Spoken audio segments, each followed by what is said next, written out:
बच्चों, आज से हम आपकी 12th क्लास की फिजिक्स का जो है ना पहला चैप्टर स्टार्ट कर रहे हैं। पहला चैप्टर आपका इलेक्ट्रिक चार्ज एंड फील्ड। तो ये पहला चैप्टर मैं स्टार्ट करूं उससे पहले कुछ इन्फॉर्मेशंस आपको दे देना चाहता हूं। हमारा 12th क्लास का जो बैच है वो 4 अप्रैल से स्टार्ट होगा, ठीक है। तो मैं आपको काफ़ी टाइम है 4 अप्रैल के अंदर अभी, है ना। तो उसमें मैं आपको लेक्चर दे देता हूँ, कंटेंट दे देता हूँ, असाइनमेंट दे देता हूँ, वो सब आप करें जिससे आपका टाइम यूजफुल हो, राइट। तो एक तो आपको काम ये करना है कि चैप्टर का एक एक वर्ड याद करना है आपको, मतलब एक एक वर्ड जो है ना ध्यान से नोट डाउन करना है। सारे असाइनमेंट रिलीजियसली एंड केयरफुली करने हैं, जितना रिलीजियसली, मतलब आप ये समझ लीजिए कि सारे असाइनमेंट लेक्चर के अंदर जो दिए हैं वो करना आपकी रिलीजियस ड्यूटी है, ठीक है। हाँ जी, आगे हम 12th क्लास का जो फिजिक्स का बैच का नोटिफिकेशन है वो 25 मार्च को आएगा, है ना। उसमें हम टाइमिंग्स और शेड्यूल डिस्कस करेंगे, फी शेड्यूल वगैरह। टाइमिंग्स हम पहले ही फिक्स कर चुके हैं। ऑफलाइन बैच का और ऑनलाइन बैच दोनों का टाइम सेम ही होगा, 3:40 to 4:50। इसी टाइम में आपकी ऑफलाइन क्लास होगी, इसी टाइम में ऑनलाइन क्लास होगी। एक्चुअल में जो ऑफलाइन में पढ़ाएंगे ना, हाथों हाथ सेम क्लास जो है जूम सेशन पर ऑनलाइन चलती रहेगी, यानी कि जरूर बिल्कुल भी दोनों का टाइम सेम ही रहेगा। 24 स्टूडेंट्स को एडमिशन मिलेगा ऑफलाइन बैच में, बाकी ऑनलाइन बैच में एडमिशन मिलेंगे। ऑनलाइन बैच वाली जो पढ़ाई होगी वो बिल्कुल वही होगी, सेम क्लास होगी, कोई डिफरेंस नहीं होने वाला। तो इसलिए कोई ये ना सोचे कि साहब मेरे को तो ऑफलाइन में एडमिशन नहीं मिला तो ऑनलाइन बैच में अच्छी पढ़ाई नहीं होगी। नहीं जी, ऑफलाइन बैच के अंदर कोई लड्डू नहीं देने वाले हैं कोई दूसरे। मैं जितना बढ़िया पढ़ाऊँगा वो बाकी लोग जितना पढ़ाएंगे ना, हाँ, बाकी लोग अदर लोग जो ऑफलाइन में पढ़ाएंगे उससे 10 गुना बढ़िया मैं ऑनलाइन में पढ़ा दूंगा। समझ गए ना। चलिए, 12th की पढ़ाई शुरू करने से पहले आप लोगों से एक रिक्वेस्ट है, मेरी बहुत हम्बल रिक्वेस्ट है ये, कि 12th की पढ़ाई शुरू करने से पहले 11th क्लास के मेरे कंटेंट में से basic mathematics, vectors and unit dimension को एकदम मजबूती से तैयार कर लो। देखो बेटा, एक बात है, ये मैं आपसे रिक्वेस्ट करूँगा कि हम 12th का चालू करें, इससे पहले 11th के basic mathematics, vectors and unit dimension ये जोरदार तैयार हो जाने चाहिए, जोरदार। यानी मेरे को किसी दिन क्लास के अंदर ऐसा फील ना आवे कि इस बच्चे को ये वाली चीज़ नहीं आती। समझ गए ना। हाँ, अच्छा नहीं लगता ना यार, मतलब मुझे लगना चाहिए कि हाँ बच्चे सारे जोरदार हैं, ठीक है। तो let us start electric charge and fields. देखिए, मैंने इस लेक्चर को बहुत सावधानी से, बहुत ज़्यादा केयरफुल होकर के बनाया है और इसमें कंटेंट, इसमें एग्जाम्पल सब कुछ डाल दिया है। तो आप लोग इसको बहुत अच्छी तरह से नोट डाउन करें, ऐसा अच्छी तरह से पढ़ाई करें कि उसका रिजल्ट निकल करके आए और मुझे लगे कि हाँ मेरी मेहनत सफल हुई, है ना। तो मेरी हार्डवर्क सफल तब होगी जब आप सफल होंगे। चलिए, तो हम स्टार्ट करते हैं आपका इलेक्ट्रोस्टैटिक्स वाला जो पहला लेक्चर है। तो चलिए देखिए, हाँ, सबसे पहले इस चैप्टर को स्टार्ट करने से पहले एक बहुत इंपॉर्टेंट बात कही गई है, making notes, how to make notes. ये बड़ी इंपॉर्टेंट बात है, हाउ टू मेक नोट्स। आप ये चीज़ समझ लीजिए, क्योंकि ये कई बार है ना हम इसको समझते नहीं और ये लापरवाही से कुछ भी कर देते हैं। तो आपको क्या करना है नोट्स बनाने के लिए, ये तरीका अपनाना है। देखिए, ये आपके पास रजिस्टर है और इसको चेक करो अच्छी तरह से कि रजिस्टर में क्या हो रहा है। ये एकदम वाइट रजिस्टर है, इसमें कोई रूलिंग वगैरह, लाइन वगैरह नहीं है। अब ये जो वाइट रजिस्टर है इसमें क्या किया है कि इसको हमने ऐसे रखा है लैंडस्केप, ऐसे नहीं रखा, खड़ा नहीं रखा, ऐसे रखा है ना, लिटा करके। अब इसके अंदर हमने 2 हिस्से, मतलब 1/3 किया, तो 1/3 इधर और 2/3 इधर, यानी एक लाइन हमने ड्रॉ कर दी है सीधी। इधर पेज का 1/3 हिस्सा है, इधर 2/3 हिस्सा है, यानी ज़्यादा इधर है, इधर कम है। यहाँ पर डेट डालने का जरूर है, हर पेज पर डेट डालिए, हर पेज पर डेट डालिए। डेट डालने से क्या होता है कि आपके नोट्स ऑर्डर में जम जाते हैं और पूरे साल भर आप डेट डाल करके ऑर्डर में जमाइए नोट्स को। इससे क्या होगा कि जब एग्जाम टाइम में आप प्रिपरेशन करेंगे तो चीज़ें आपके पास एकदम ट्रांसपेरेंटली जमी हुई आएंगी। अच्छा, अब ये जो इधर वाला पार्ट है ना, इसमें आप क्रक्स लिखेंगे। क्या लिखेंगे? क्रक्स। एक मिनट, मेरे पास में पेन है क्या? चलिए कोई नहीं, आप जो है इस साइड में जैसे आप क्रक्स लिखेंगे और यहाँ पर आप डिटेल एक्सप्लेनेशन लिखेंगे। तो क्या है, मैंने ये जो लेक्चर बनाया है, इस लेक्चर की क्वालिटी और इसके सिस्टम को समझिए क्या है। सिस्टम ये है कि मैंने लेफ्ट हैंड साइड पर क्रक्स को लिखा है, क्रक्स यानी बिल्कुल शॉर्ट के अंदर ब्रीफ में रिजल्ट लिखा है, लेकिन राइट साइड में मैं डिटेलिंग करूँगा उसकी। डिटेल यानी डेरिवेशन आएगा तो डेरिवेशन करेंगे, कोई क्वेश्चन का सॉल्यूशन आएगा तो सॉल्यूशन करेंगे, है ना। तो आप क्या करेंगे अपने नोट्स में ऐसा ही करेंगे कि लेफ्ट साइड में क्रक्स लिखेंगे, राइट साइड में उसका एक्सप्लेनेशन लिखेंगे, ओके। और इस तरह से आप बनाते चले जाएंगे नोट्स को, और एक एक चीज़ को बहुत ध्यान से समझना है। तो चलिए हम स्टार्ट करते हैं इलेक्ट्रोस्टैटिक्स। इलेक्ट्रोस्टैटिक्स की सबसे पहले डेफिनेशन पूछा जाता है, स्कूल वाले पूछते हैं इलेक्ट्रोस्टैटिक्स को डिफाइन करो, हाँ बोर्ड में भी पूछ लिया जाता है। तो मैं आपको इसकी डेफिनेशन जो है वो एकदम परफेक्ट डेफिनेशन है। एनसीईआरटी में जो आपकी डेफिनेशन है वो कंप्लीट नहीं है, इनकम्प्लीट डेफिनेशन है। मैंने डेफिनेशन को कंप्लीट किया है पूरा, हाँ ये ध्यान रखिए, एनसीईआरटी की डेफिनेशन कंप्लीट नहीं है बट मैंने उसको कंप्लीट कर दिया है। क्या किया है देखो, electrostatics is a branch of physics in which we deal with stationary charges. Stationary charges यानी मूवमेंट चार्जेज का नहीं है, मोटिव चार्जेज नहीं है, है ना।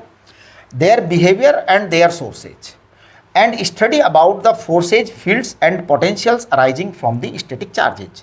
ये अब देखो इस डेफिनेशन को तैयार करने में यहाँ 6 बहुत इंपॉर्टेंट वर्ड्स हैं, उन वर्ड्स को पकड़िए। देखिए सबसे पहले क्या कहा गया है, electrostatics is a branch of physics in which we deal with stationary charges. तो पहला वर्ड है स्टेशनरी चार्जेज, यानी कि स्टेशनरी चार्जेज को डिस्कस किया जाता है, मोटिव चार्जेज को डिस्कस नहीं किया जाता, ठीक है ना। अच्छा, देयर बिहेवियर, स्टेशनरी चार्जेज का बिहेवियर, ये दूसरा वर्ड आ रहा है, क्योंकि आपको सारे ये जो 6 वर्ड्स है ना ये अपनी डेफिनेशन में डालने चाहिए। देयर सोर्सेज, बिहेवियर के साथ साथ सोर्स भी तो बेटा इंपॉर्टेंट है ना भाई, आएगा कहाँ से चार्ज। एक्चुअल में एनसीईआरटी ने ये तीनों चीज़ें नहीं डाली हैं अपनी डेफिनेशन में, stationary charges, their behaviour and their sources. बाकी जो तीनों चीज़ें हैं वो एनसीईआरटी ने डाली हैं। And study about the forces, yes forces की स्टडी करेंगे, फील्ड्स की स्टडी करेंगे और पोटेंशियल की स्टडी करेंगे। इन सबको हम अच्छी तरह से स्टडी करेंगे, दैट इज दी इलेक्ट्रोस्टैटिक्स। तो इलेक्ट्रोस्टैटिक्स की डेफिनेशन को आप एकदम बढ़िया से समझ लो कि क्या क्या करने वाले हैं हम।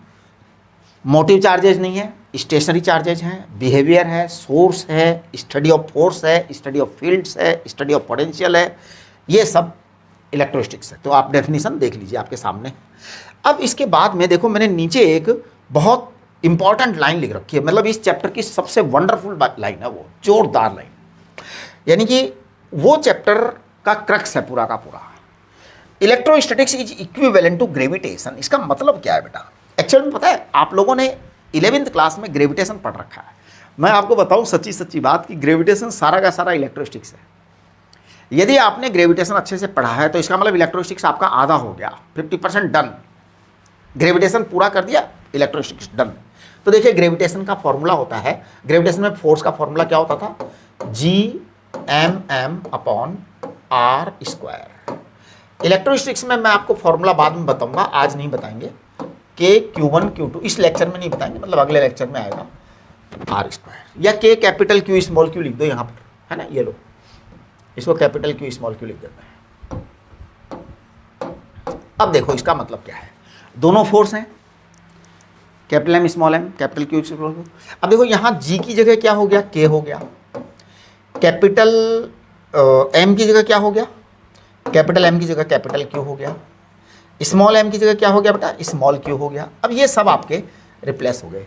मैं आपको एक बहुत ही ज़ोरदार बात बताता हूँ बेटे, 11th में आपने ग्रेविटेशन पढ़ा था ना, ग्रेविटेशन के सारे लेक्चर के अंदर, सारे लेक्चर में पूरा चैप्टर ले लो आप ग्रेविटेशन का, हाँ सब जगह जहाँ जहाँ m दिखाई दे वहाँ वहाँ q कर दो, जहाँ जहाँ g दिखाई दे वहाँ वहाँ k कर दो, और जहाँ जहाँ स्मॉल m दिखाई दे वहाँ वहाँ स्मॉल q कर दो। बस हो गया आपका इलेक्ट्रोस्टैटिक्स का चैप्टर पूरा का पूरा कंफर्म हो गया, 50% हो गया, 50% हो गया पक्का, राइट।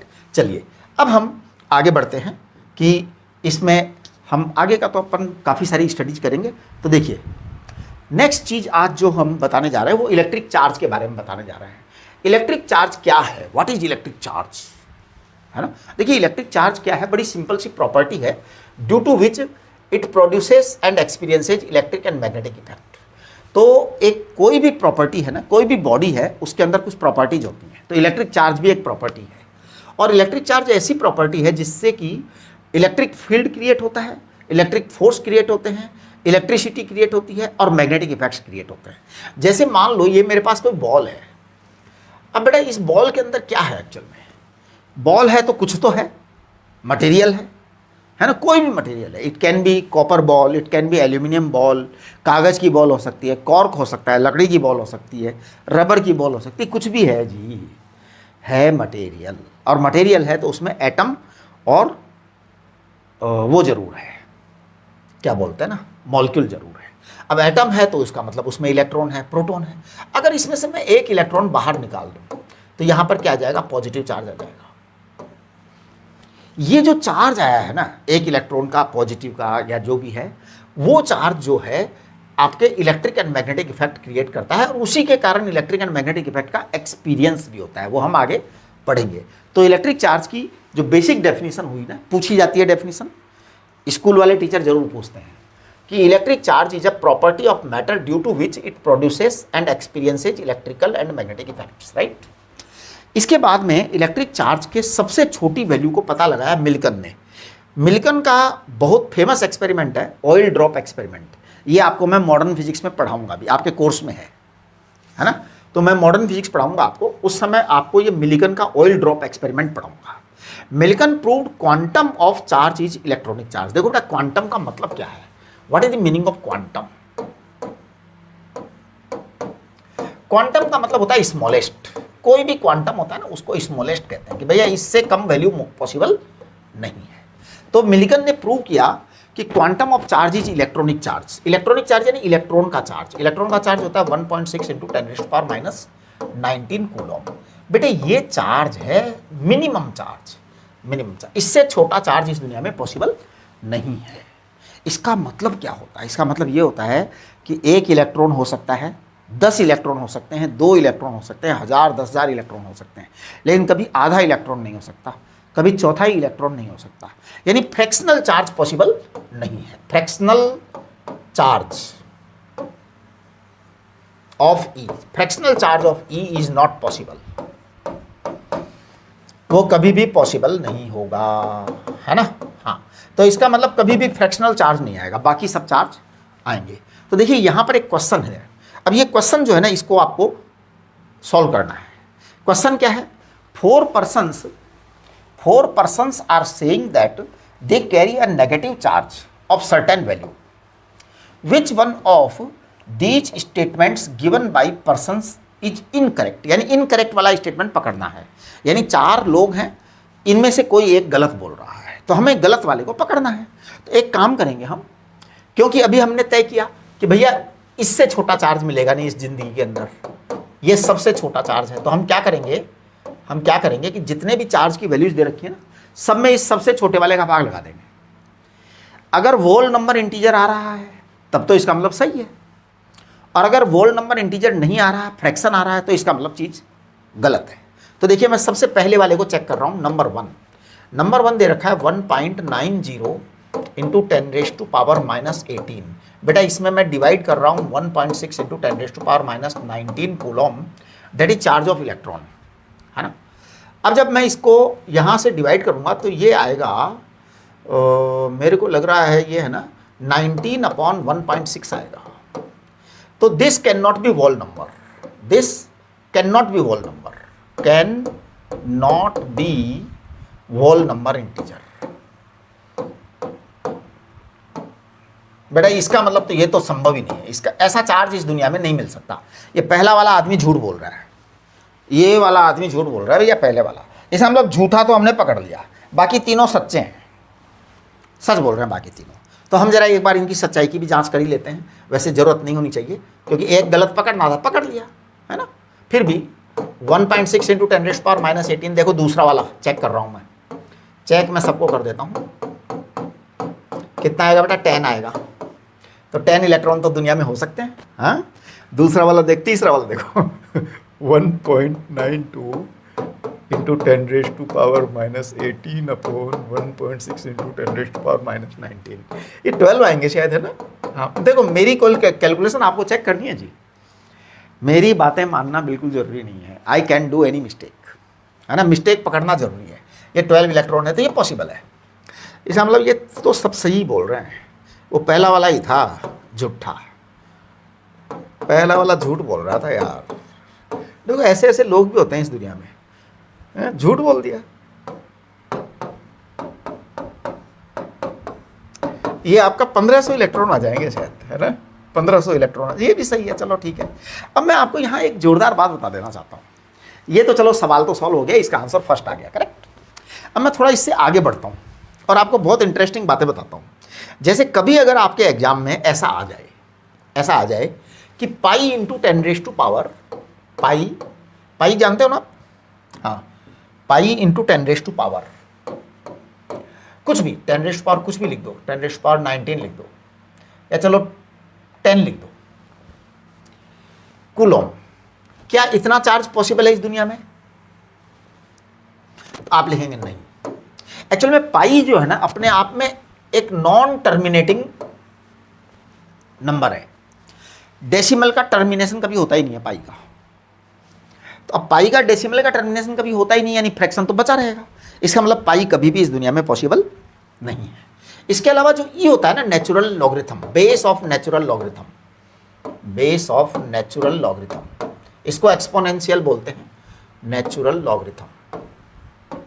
ये जो नेचुरल लॉग का जो बेस होता है ना 2.718, पॉइंट समथिंग कुछ चलता ही रहता है, एंड नहीं है इसका। इसका मतलब ये वाला को अगर मल्टीप्लाई कर दे हम, ई जो base of the natural logarithm है, इसको अगर हम किसी से मल्टीप्लाई कर दो, 10⁻20 से मल्टीप्लाई कर दो, तो भी ये कभी आएगा नहीं। इसका मतलब कंप्लीट आ ही नहीं सकता, क्योंकि लास्ट में कुछ ना कुछ फ्रैक्शन बचा रह जाएगा, यानी इलेक्ट्रॉन से छोटा वाला टुकड़ा बचा रह जाएगा, और वो पॉसिबल नहीं है। तो इस तरह के चार्ज इस दुनिया में कभी भी पॉसिबल नहीं है। पाई वाले इलेक्ट्रिक और भी कोई ऐसा फ्रैक्शन हो जो कि इस दुनिया में बनेगा नहीं, तो नहीं बनेगा भैया, इसमें क्या बात है। चलिए, इसके बाद हम आपका क्वेश्चन लेते हैं। एक एनसीईआरटी का एग्जाम्पल है बेटा 1.2, इसको मैं सॉल्व कर रहा हूँ। आप लोग देखें कि मैं कैसे कैसे सॉल्व कर रहा हूँ। एनसीईआरटी का एग्जाम्पल है 1.2। तो एनसीईआरटी की बुक आपके पास में होनी चाहिए हमेशा, खरीद लीजिए नहीं है तो। एनसीईआरटी का एग्जाम्पल 1.2 है, if 10⁻9 electrons move out of a body to another body every second, how much time is required to get a total charge of 1 coulomb on the other body. ठीक है जी। अब देखो, हमें बॉडी से charge लेना है 1 coulomb का। तो अब सबसे पहले तो हम ये बताएं कि 1 कूलम में कितने इलेक्ट्रॉन होते हैं, how many electrons are there in 1 coulomb, क्योंकि तभी तो बताएंगे, है ना। तो देखो बेटा, 1 कूलम चार्ज है और 1 इलेक्ट्रॉन आपका होता है 1.6 इंटू 10⁻⁻19 कूलम, ये 1 इलेक्ट्रॉन होता है। तो मैं कह दूंगा कि 1 coulomb equal to 1/1.6 into 10⁻⁻19 electron. इसके बारे में मैं ज़्यादा समझाना नहीं चाहता, आप इसको इधर ले आएंगे तो इतने इलेक्ट्रॉन आ जाएंगे, यानी कि ये हो जाएगा 6.25 इंटू 10⁻18 इलेक्ट्रॉन्स आएंगे बेटा इसके अंदर। इसका मतलब ये हुआ कि 1 कूलम चार्ज अगर किसी को देना है या लेना है, जो भी है जी, तो भैया इतने इलेक्ट्रॉन्स का इधर उधर घालमेल करना पड़ेगा, निकालना पड़ेगा या देना पड़ेगा, जो भी कर दो यार, इतना इलेक्ट्रॉन तो निकालना ही पड़ेगा। अब जब इतना इलेक्ट्रॉन निकालना पड़ेगा, ये क्या कह रहे हैं, क्वेश्चन क्या कह रहा है, क्वेश्चन कह रहा है 10⁻9 electrons move out of a body to another body every second. तो कितनी देर में 1 कूलम का चार्ज आ जाएगा, तो निकाल देते हैं हम, है ना। तो देखो टाइम आएगा आपका, टाइम बराबर टोटल इलेक्ट्रॉन चाहिए साहब 6.25 इंटू 10⁻18, और दे रखा है इन्होंने 10⁻9 सेकंड इलेक्ट्रॉन पर सेकंड दे रखा है ना, हाँ पर सेकंड। उडी बाबा रे, ओहो, लो देखो ये 10⁻9 आएगा बेटा, इतना सेकंड आएगा। अब इस सेकंड को जरा ईयर में बदलो, ईयर में ही बदल देते हैं, ये छोटा मोटा तो टाइम है नहीं, ये बड़ा टाइम है। देखो 6.25 इंटू 10⁻9 सेकंड है बेटा। 1 साल में पाई इंटू 10⁻7 सेकंड होता है। ध्यान दीजिए, 1 ईयर, आप लोग ये पक्का याद कर लो यहाँ पे, 1 ईयर 1 साल बराबर होता है पाई इंटू 10⁻7 सेकंड। ये आपका जो साल आएगा ना, ये कम आएगा 200 से, तो मेरे को लगता है 199 ईयर आ जाएगा। अब ये एनसीईआरटी वालों ने क्या दे रखा है, आप लोग मैच कर लीजिएगा। अब ये 199 पॉइंट कुछ दे सकते हैं वो, या कुछ भी, लेकिन इतना ही होएगा, है ना। ये हो गया आपका, so this is your answer of this question.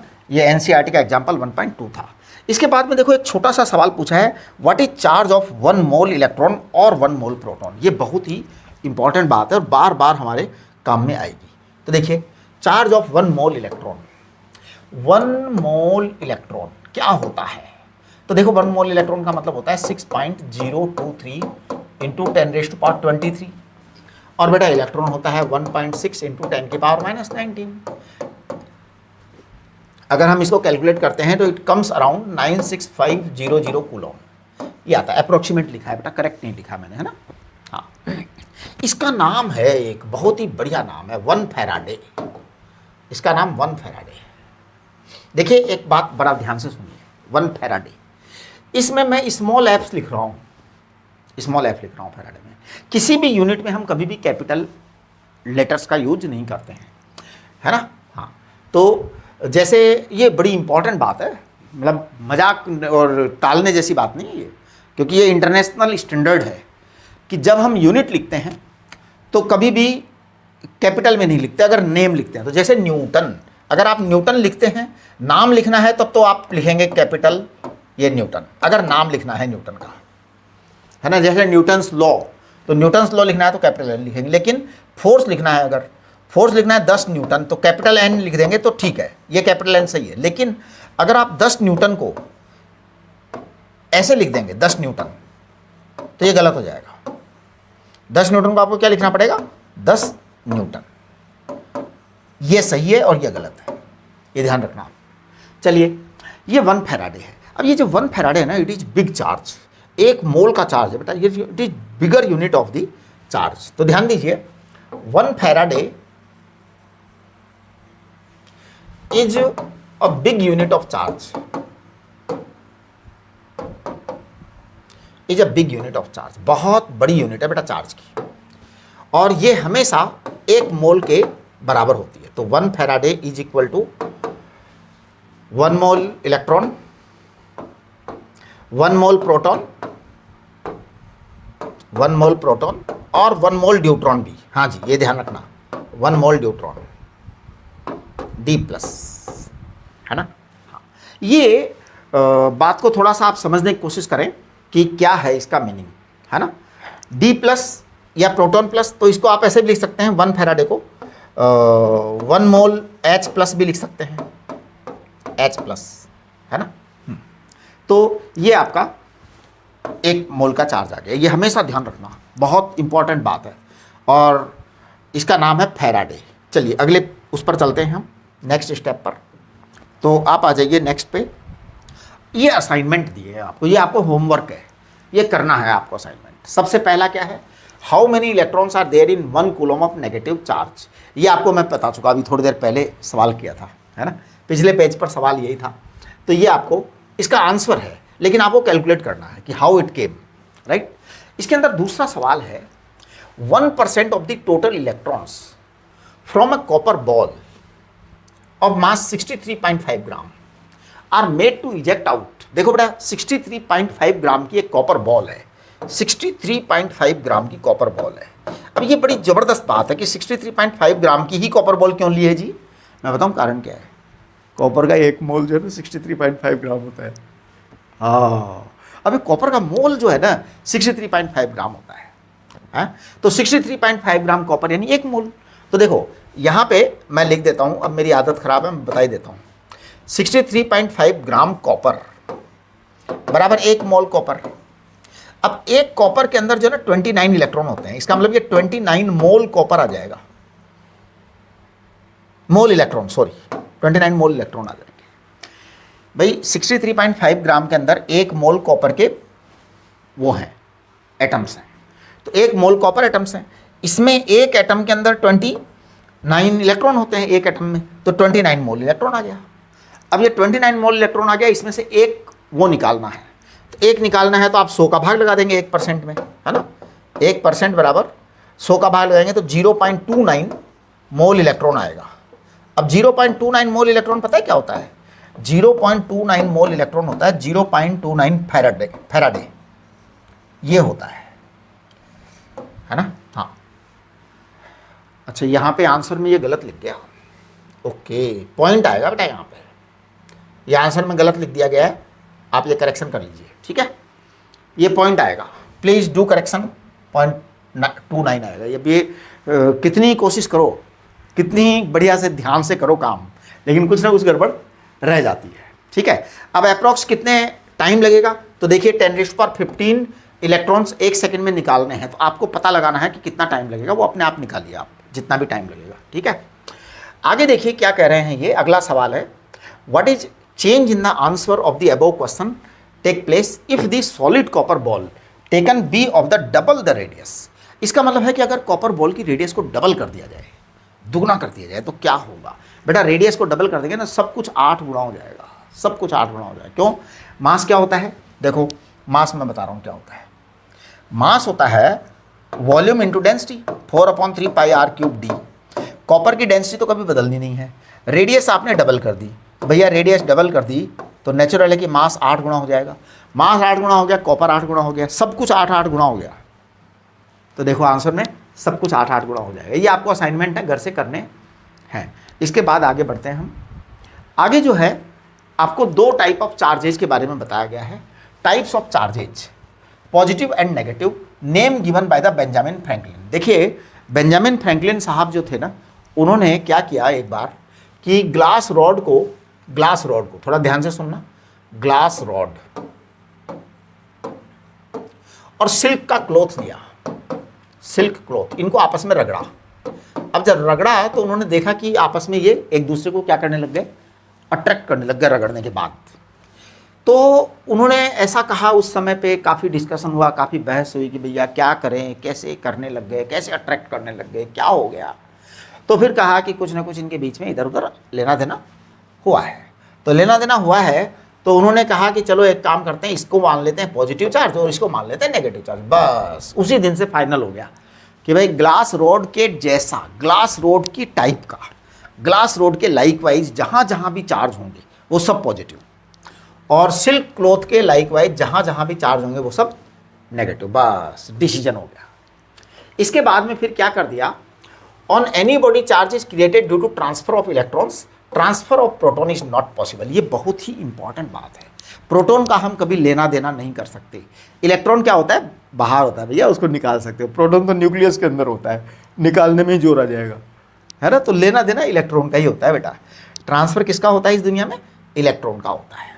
अब देखिए नेगेटिव चार्ज क्या है, नेगेटिव चार्ज है excess of electron, positive charge क्या है, डेफिशिएंसी ऑफ इलेक्ट्रॉन्स। क्यू है आपका -Ne, क्यू है आपका +Ne, मास आपका ये है और मास आपका डिक्रीज होगा, ये ध्यान रखिए। देखो मैं आपको बताता हूँ एक बात, जैसे मान लो मेरे पास एक बॉल ये है, मान लो मेरे पास एक बॉल ये है, मान लो इसका मास m है, मान लो इसका मास m है, दोनों mm है, करेक्ट। अब मैं इसमें से n इलेक्ट्रॉन निकाल रहा हूँ, n इलेक्ट्रॉन निकाल रहा हूँ बेटा, और ये जो n इलेक्ट्रॉन मैंने निकाले ना, वो मैं इसको दे देता हूँ कि ले ले भैया तू n इलेक्ट्रॉन ले ले, इधर से निकाल दिए n इलेक्ट्रॉन, इसको दे दिए। अब देखो जिसके पास से n इलेक्ट्रॉन निकाले हैं बेटा, उसका तो माल गया है, तो अब क्या होगा, वो हल्का हो जाएगा, और जिसके पास ज़्यादा सामान आ गया वो भारी हो जाएगा, है ना। इलेक्ट्रॉन का भी अपना मास होता है साहब, आपको पता है इलेक्ट्रॉन का मास कितना होता है, मैं इलेक्ट्रॉन का मास बता देता हूँ आपको। इलेक्ट्रॉन का मास होता है 9.1 इंटू 10⁻³ किलोग्राम, ये इलेक्ट्रॉन का मास होता है, नोट करिए इलेक्ट्रॉन का मास। अब ये जो इलेक्ट्रॉन का मास है ना भैया, ये आपके सामने अगर इसमें से निकाला तो इसमें गया है, तो ये बढ़ेगा ये घटेगा, ठीक। अब जब आपने इसमें से n इलेक्ट्रॉन निकाली तो यहाँ पे चार्ज कितना आएगा, इसके ऊपर चार्ज आएगा Q बराबर +Ne, इस पर चार्ज कितना आएगा, Q बराबर -Ne। सवाल ये उठता है कि इसमें मास कितना घटेगा, तो इसमें देखिए m डैश, न्यू मास m डैश, ये आएगा m -n into mass of electron. अच्छा यहाँ पर मास बढ़ेगा तो इसका मास आएगा m डबल डैश बराबर m प्लस क्या, +n into mass of electron, ये आएगा बेटा, करेक्ट। ये चीज़ आपके पास में आएगी, ये हो गया। अब हम आगे बढ़ते हैं, ये मास आपका बढ़ जाएगा, यहाँ पर मास आपका घट जाएगा, हो गया। अब एक एग्जाम्पल है आपके पास में, और ये क्वेश्चन क्या है, how many numbers of electrons, protons and neutrons are there in a 90 gram ice cube? If 1% of the total electrons are ejected out from the ice cube, what charge will appear on it and what change in mass will take place? 1 minute के लिए video pause करके आप अपने आप solve करने की कोशिश करें, इसको ट्राई करो, है ना। हाँ, फिर मैं करता हूँ, ठीक है। तो देखिए ये क्या है, how many numbers of electrons and protons and neutrons are there in 90 gram ice cube? बेटा 90 ग्राम आइस लिया है, ध्यान दो, 90 ग्राम आइस, आइस का मतलब होता है H2O, है ना। अच्छा, आप सब लोग जानते हैं 18 ग्राम H2O कितना होता है? 18 ग्राम H2O होता है 1 मोल। तो 90 ग्राम H2O कितना हो जाएगा जी? 18 ग्राम H2O 1 मोल होता है, 90 ग्राम H2O 5 मोल हो जाएगा, है ना। तो 5 मोल है साहब। 90 ग्राम आइस का मतलब होता है 5 मोल आइस हो गई, पक्का। अच्छा, अब जब 5 मोल आइस हो गई तो देखिए आगे क्या होने वाला है। एक H2O की बात करता हूं मैं, H2O मॉलिक्यूल की बात कर रहा हूं। I am talking about 1 H2O molecule. Please consider 1 H2O molecule. बेटा एक H2O मॉलिक्यूल में 2 हाइड्रोजन का है, 1 ऑक्सीजन का एटम है ना। अच्छा, हाइड्रोजन का जो एक एटम होता है ना, उसमें 1 इलेक्ट्रॉन होता है, 1 प्रोटॉन होता है, न्यूट्रॉन 0 होता है। न्यूट्रॉन 0 होता है हाइड्रोजन के अंदर, होता थोड़ी ना न्यूट्रॉन, है ना। अब देखिए हाइड्रोजन में 2 इलेक्ट्रॉन है, ऑक्सीजन में 8 इलेक्ट्रॉन है। तो इसका मतलब एक मॉलिक्यूल में आपके 10 इलेक्ट्रॉन होते हैं, और क्या होते हैं? 10 प्रोटॉन होते हैं, और क्या होते हैं? 8 न्यूट्रॉन होंगे, क्योंकि न्यूट्रॉन हाइड्रोजन में होते ही नहीं है। हमसे इन्होंने पूछा क्या है, how many number of electrons, protons and neutrons are there in 90 gram ice cube. तो अब देखिए हम इसको कर देते हैं कि कितने प्रोटॉन होंगे, कितने इलेक्ट्रॉन होंगे, कितने क्या होंगे। तो चेक कर रहा हूं मैं, है ना। मैं लिख रहा हूं इसको, ये जो है ना बेटा 5 मोल है ना। तो मैं कहता हूं कि 90 ग्राम H2O, 90 ग्राम आइस क्यूब या H2O एक ही बात है ना। H2O हैज या कंटेंस, कंटेंस लिख दो हैज लिखने के बजाय, है ना। कंटेंस लिख दो, कंटेंस 50 मोल इलेक्ट्रॉन्स, 50 मोल इलेक्ट्रॉन्स और 50 मोल प्रोटॉन और 40 मोल न्यूट्रॉन। हाँ, ये बात, ये बड़ी सिंपल सी कैलकुलेशन है, कोई खास दमदार कैलकुलेशन नहीं है भाई। एक में 8 है ना, और 50 मोल है हमारे पास, वो सॉरी 5 मोल है, 5 मोल है ना। तो हाँ, तो 5 को 8 से गुना करने पर तो 40 ही आते हैं आजकल। हाँ, 5 को 8 से गुना करने पर 40 आते हैं। सही लिखा भैया मैंने, एकदम फिट लिखा है। चलिए कोई नहीं, आगे बढ़ते हैं। अब 1% माल निकालना है, तो भैया 1% माल निकालोगे ना, 50 में से 50 मोल में से 1% निकालना है। 50 मोल का 1% यानी 0.5 आएगा। तो चलिए 1 मिनट जरा, मैं देखो जी, 1% ऑफ 50 मोल, 50 मोल टोटल थे, उसका 1% आएगा 0.5 मोल इलेक्ट्रॉन निकालना है।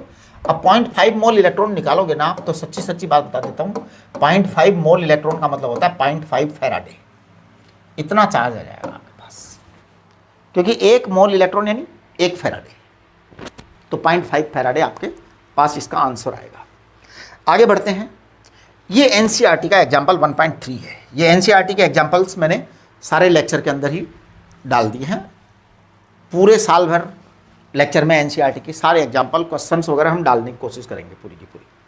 तो how much positive and negative charges are there in a cup of water? 1 cup water, उड़ी बाबा, अब 1 कप वाटर कितना बड़ा है किसका? एनसीईआरटी वाले पता नहीं कितना बड़ा पानी का कप लेते हैं, ये तो अपन को पता ही नहीं भाई। देखो देखो ध्यान दो, how much positive and negative charge is there in a cup of water. भैया 1 कप वाटर, अब कितना बड़ा कप किसका? एक काम करते हैं अपन, तो मैं ऐसा करता हूँ, मेरा वाला कप जो है ना वो ले लेता हूँ। Suppose 1 cup H2O water is equal to 180 gram ले लेते हैं अपन। हाँ, मेरा वाला जो कप है ना जिसमें मैं चाय पीता हूँ वो 180 ग्राम का है। आपके यहाँ पे छोटे कप होते होंगे, है? तो 180 ग्राम ले लेते हैं। अच्छा, 180 ग्राम लेने में फ़ायदा भी है, 18 से भाग लग जाएगा तो 10 मोल आ जाएंगे, है? Suppose 1 cup H2O equal to 180 gram, यानी कि आपके 10 मोल हो गए। अब इन्होंने क्या पूछा है, कितना पॉजिटिव कितना, अरे भैया अब ये भी बात हुई है, एक H2O के अंदर 10 इलेक्ट्रॉन होते हैं, तो इसका मतलब negative charge, negative charge in 1 cup. अब ये देखो, ये अपना अपना कप है भैया, डिजाइन अपने अपने कप की है। पता नहीं एनसीईआरटी वालों का कप कैसा है, मैंने सवाल वहाँ से उठाया है, सॉल्यूशन उन्होंने क्या किया है जो मेरे को नहीं पता। Negative charge in 1 cup is, मेरा वाला तो 10 मोल इलेक्ट्रॉन है, 10 मोल इलेक्ट्रॉन। 10 मोल इलेक्ट्रॉन का मतलब है -10 फैराडे, -10 फैराडे, ये है बेटा, ठीक है। और जो वो है अपना, बस हो गया इतना ही, और पॉजिटिव भी इतना ही होगा, पॉजिटिव भी इतना ही होगा, बस वो पॉजिटिव हो जाएगा, तो कोई खास बात नहीं है। चलिए, दिस इज योर आंसर। अच्छा, इसको है ना, आप चाहो तो ऐसा भी लिख सकते हो, -96500 कूलम भी लिख सकते हो आप इसको। ये नेगेटिव चार्ज है, पॉजिटिव चार्ज कितना है, पॉजिटिव चार्ज इज,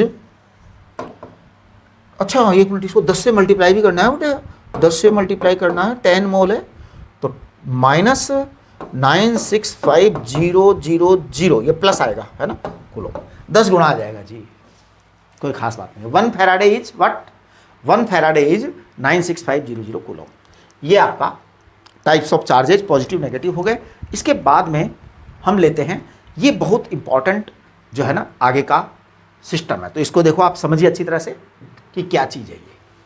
बेटा 1 इलेक्ट्रॉन का चार्ज आपको मैंने ये बताया, इसको दूसरी यूनिट ये है इसकी, तो ये बहुत ही इंपॉर्टेंट यूनिट है और ये इलेक्ट्रोस्टैटिक यूनिट कहलाती है। तो देखिए यहाँ पर थोड़ा सा मैं चीज़ों को आपको समझाना चाहूँगा। ESU, इसको कहते हैं इलेक्ट्रोस्टैटिक यूनिट, इसी का नाम स्टेट कूलम है, इसी का नाम स्टेट कूलम है। और बेटा इसी का नाम फ्रैंकलिन है, इसी का नाम फ्रैंकलिन है, राइट। ये सब नाम अलग अलग दे देते हैं यूनिट, हाँ, और बड़ा पंगा हो जाता है फिर, तो ये नॉलेज होनी चाहिए पूरी। अब देखो यहाँ पर कह रहे हैं 1 electron is equal to 1.6 into 10 की पावर -19 कूलम है बेटा।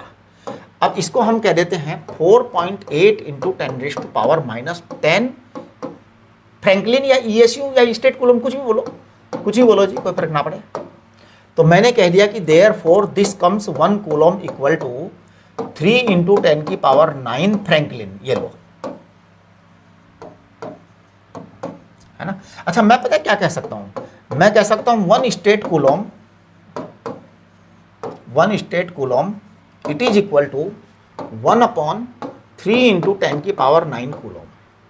एक्चुअल में मैं जानबूझ करके ये थोड़ा सा सबको लिख रहा हूं उल्टा पुल्टा, जिससे आपको क्लियर रहे कि ये चीज़ें सेम है, करेक्ट, ओके।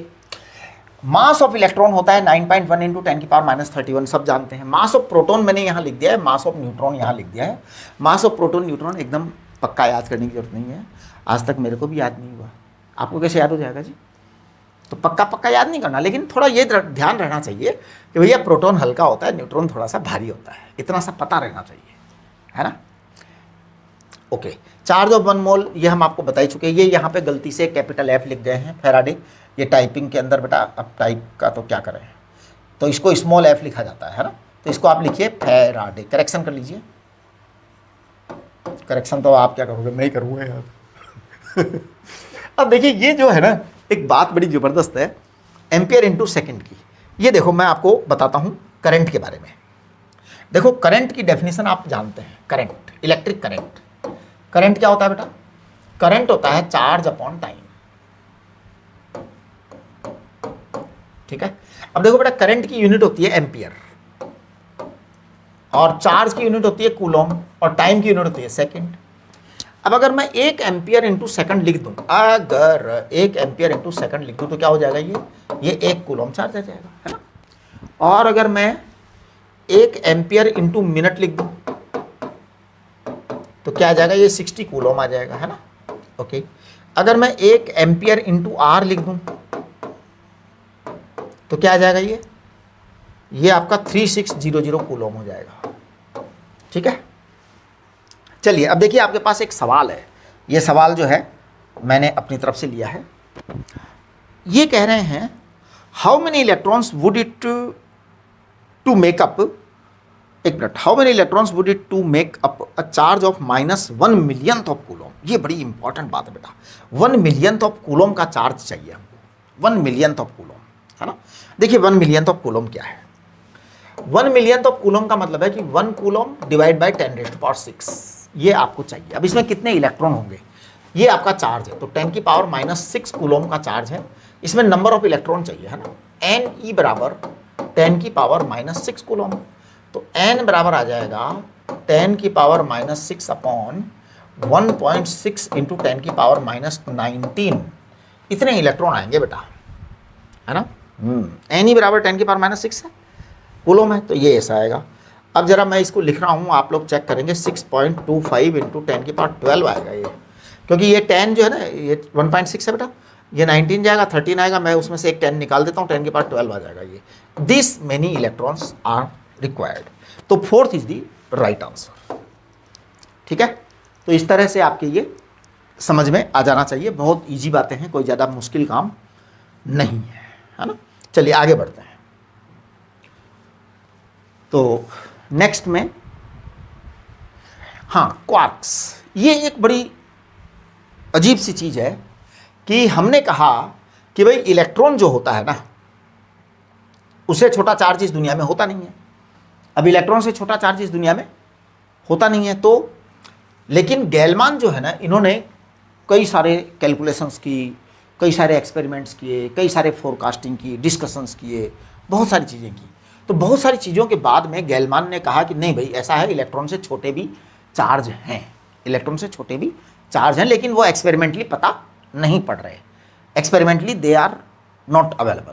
तो एक्सपेरिमेंटली अवेलेबल नहीं है, तो इसलिए क्वांटम ऑफ चार्ज पे कोई फर्क नहीं पड़ा। तो गैलमान क्या कह रहे हैं, क्वार्क्स के बारे में बात कर रहे हैं। क्वार्क्स छोटे छोटे पार्टिकल्स होते हैं, इलेक्ट्रॉन से भी छोटे। तो Gell-Mann introduced theory of quarks based on some theoretical forecasts and calculations showing fraction of electronic charge. The protons and neutrons are combination of quarks which have charges -1/3 or 2/3, right? However, isolated quarks have not been observed. Yes, isolated quarks पाए नहीं गए हैं laboratory के अंदर, क्योंकि laboratory में isolated quark नहीं मिला, इसलिए हमने क्या किया, इसलिए हमने इलेक्ट्रॉन को ही अभी तक क्वांटम मान रखा है।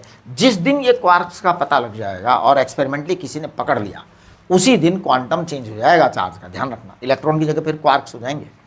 लेकिन अभी तक तो क्वांटम इलेक्ट्रॉन ही बना हुआ है। वाई? बिकॉज ये क्वार्क्स मिले नहीं लेबोरेटरी में, प्रैक्टिकली पॉसिबल नहीं है। अब देखिए, क्वार्क्स वैसे तो बहुत सारे तरह के हैं, लेकिन हमारे काम के 2 ही क्वार्क हैं, यू क्वार्क, अप क्वार्क, हमारे काम के। ध्यान दीजिए, क्वार्क्स बहुत सारे तरह के हैं, लेकिन हमारे मतलब के 2 क्वार्क हैं, you quark and D quark. You quark को कहते हैं अप क्वार्क, ध्यान दीजिए, अप क्वार्क, अप को कहते हैं यू क्वार्क, और ये होता है 2 + 2e/3, और ये लाइट होता है बेटा, वजन में हल्का होता है, वजन में क्या होता है, हल्का होता है।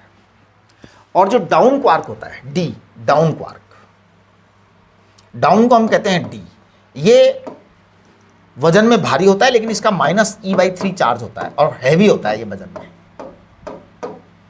में हैवी होता है ये, राइट। अच्छा, अब क्या है कि इन क्वार्क्स के बेसिस पर प्रोटॉन एंड न्यूट्रॉन का मतलब मेकिंग समझाया गया है। प्रोटॉन एंड न्यूट्रॉन बने कैसे, तो देखिए प्रोटॉन बनने में और न्यूट्रॉन बनने में क्या क्या हुआ है। हम बात कर रहे हैं प्रोटॉन की। सबसे पहले प्रोटॉन के अंदर क्या है, 2 अप क्वार्क हैं और 1 डाउन क्वार्क है। अब देखो बेटा, 2 अप क्वार्क हैं, 2 अप क्वार्क हैं, तो 2 अप यानी +2e/3, एंड 1 डाउन क्वार्क है, डाउन कितना है, -e/3, कुल मिलाकर के चार्ज आ जाएगा +e आ गया, राइट। अच्छा, अब न्यूट्रॉन कैसा होता है, न्यूट्रॉन देखिए कैसा होता है। 1 न्यूट्रॉन, ये न्यूट्रॉन होता है, इसमें 1 अप होता है और 2 डाउन होते हैं। अब आप समझ गए होंगे अपने आप ही कि 1 अप है तो यानी कि +2e/3 है, 2 डाउन है तो डाउन का मतलब -e/3 है, यानी कि टोटल 0 होना है, चार्ज आएगा ही नहीं न्यूट्रॉन में। लेकिन न्यूट्रॉन भारी होता है, प्रोटॉन हल्का होता है। कारण क्या है, देखो यहाँ 2 हल्के वाले हैं और 1 भारी वाला है, यहाँ 1 हल्का वाला है, 2 भारी वाले हैं। भैया जब 2 भारी हैं 1 हल्का है, वहाँ 2 हल्के हैं 1 भारी है, तो प्रोटॉन नेचुरल हल्का होगा और न्यूट्रॉन क्या होगा, भारी होगा, स्वाभाविक रूप से बात है। Quarks are of 6 types. 6 types हैं, उनके नेम हैं क्वार्क्स का। अप डाउन तो मैंने ही बता दिया आपको। चार्म होता है, स्ट्रेंज होता है, टॉप होता है, बॉटम होता है, नेगेटिव पॉजिटिव फ्रैक्शनल चार्जेज, है ना। The discussion in out of scope of your syllabus, आपके सिलेबस से बाहर की बात है, इसलिए हम इनको ज़्यादा डिस्कस नहीं करेंगे। लेकिन एक्चुअल में अप एंड डाउन क्वार्क को डिस्कस करेंगे। बहुत अच्छी तरह से समझ लो अप एंड डाउन क्वार्क को। कोई डाउट हो, कोई क्वेरी हो तो आप क्लासरूम में पूछ लीजिएगा, लेकिन ये है ना ज़रूरी है, क्योंकि इसमें सवाल आते हैं, कम से कम कंपटीशन में तो ज़रूर ही आते हैं। नीट में भी आए हुए हैं सवाल, और मेंस में भी आए हुए हैं, एडवांस में भी आए हुए हैं, तो कंपटीशन में तो आते हैं। बोर्ड में हो सकता है ना आवे, राइट। तो बच्चों अब हम डिस्कस करेंगे 4 वेज ऑफ चार्जिंग। देखिए कैसे चार्जिंग के 4 तरीके हैं एक्चुअल में, तो वो चारों तरीके मैं एक एक करके डिस्कस कर रहा हूँ। सबसे पहला तरीका है चार्जिंग बाय रबिंग और फ्रिक्शनल चार्जेज। चीज़ों को रगड़ करके हम फ्रिक्शन से चार्ज कर सकते हैं। अब देखिए फ्रिक्शन से चार्ज करेंगे तो सवाल ये उठता है कि रगड़ करके चार्ज करेंगे तो भाई चार्ज तो होगा, कौन पॉजिटिव कौन नेगेटिव। इसके लिए हमने एक ट्राइबो इलेक्ट्रिक सीरीज बनाई है। इस सीरीज में हमने मटेरियल्स को अरेंज किया है। अरेंज कैसे किया है? जो ये नीचे वाले मटेरियल हैं इनकी इलेक्ट्रॉन एफिनिटी बढ़िया है, यानी इलेक्ट्रॉन को अपनी तरफ अट्रैक्ट कर लेते हैं, और जो ऊपर वाले हैं उनकी इलेक्ट्रॉन लूज करने की एबिलिटी ज़्यादा है। तो इनमें लॉस करने की टेंडेंसी होती है, इसमें इलेक्ट्रॉन लेने की टेंडेंसी होती है। अब अगर इनको हम आपस में रगड़ते हैं तो देखिए क्या क्या रिजल्ट आते हैं। देखो बेटा, अगर आपने सिल्क को ग्लास की रॉड से रगड़ा तो ग्लास रॉड पॉजिटिव बन जाएगा, सिल्क आपका नेगेटिव बन जाएगा, करेक्ट? हाँ बिल्कुल। लेकिन अगर आपने अंबर की रॉड को आपने वुल से रगड़ा तो पता है क्या होगा? ये अंबर की जो रॉड है ये आपकी बनेगी पॉजिटिव, और सॉरी नेगेटिव, ये नेगेटिव बनेगी और वो पॉजिटिव बनेगा, राइट। ऊपर वाले सब पॉजिटिव बनेंगे, नीचे वाले सारे नेगेटिव बनेंगे अगर आप ऊपर नीचे वालों को रगड़ेंगे तो।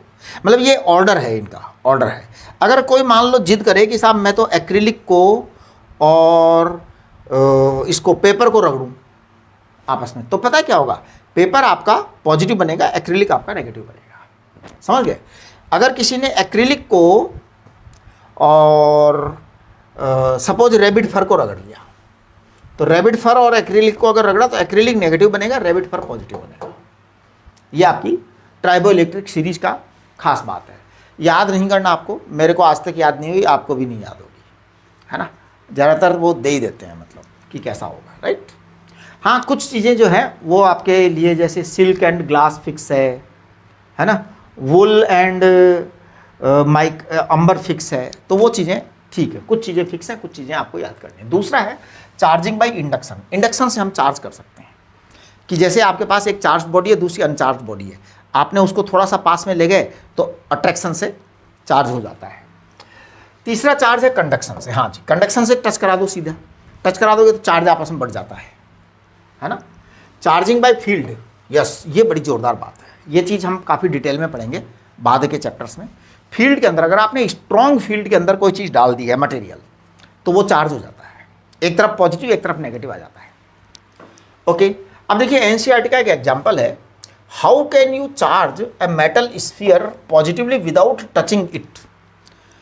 अब देखो एक बात बताऊं, एनसीईआरटी वालों ने पूछा है how can you charge a metal sphere positively without touching it. सच में तो ऐसा पॉसिबल नहीं है, एकदम टच नहीं कर सकते, मतलब एकदम बिना टच किए तो चार्ज होगा ही नहीं, कुछ ना कुछ तो हमें करना पड़ेगा। तो मैं पता है इसकी थोड़ा सा स्टाइल निकालता हूँ कि मेरे पास ये एक मेटल स्फीयर है, मैंने प्लान करके इसको इधर से अर्थिंग कर दी, पहले ही इधर से अर्थिंग कर दी, या चलो बाद में कर देंगे अर्थिंग, कोई ऐसी ज़रूरी नहीं है कि हम अभी अर्थिंग करें, जिद भी नहीं करनी है ना। लेकिन हाँ इसको हम मतलब इस स्फीयर को टच नहीं करेंगे चार्ज बॉडी से। तो मैं एक नेगेटिवली बॉडी ला रहा हूँ, यहाँ पे नेगेटिव रॉड लेकर के आ रहा हूँ, इस रॉड पर नेगेटिव चार्ज किया हुआ है पहले से। अब बताओ ये नेगेटिव चार्ज वाली रॉड कैसे लेकर के आओगे आप, कहाँ से लेके आओगे, मिलती कहाँ है? मैं बताता हूँ मिलती कहाँ है। एक काम करो, आप यहाँ से एक्रिलिक लो, यहाँ से क्या लो, एक्रिलिक लीजिए, और एक्रिलिक को आप रैबिट फर से रगड़िए।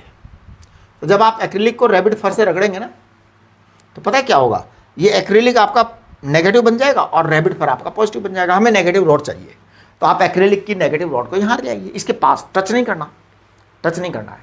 टच नहीं करोगे तो आपके ये इधर की तरफ पॉजिटिव चार्ज आ जाएगा नेगेटिव के पास में। एक्चुअली में पता है क्या होगा, फंडामेंटली मैं बताता हूँ अंदर अंदर क्या घटना घटित होगी।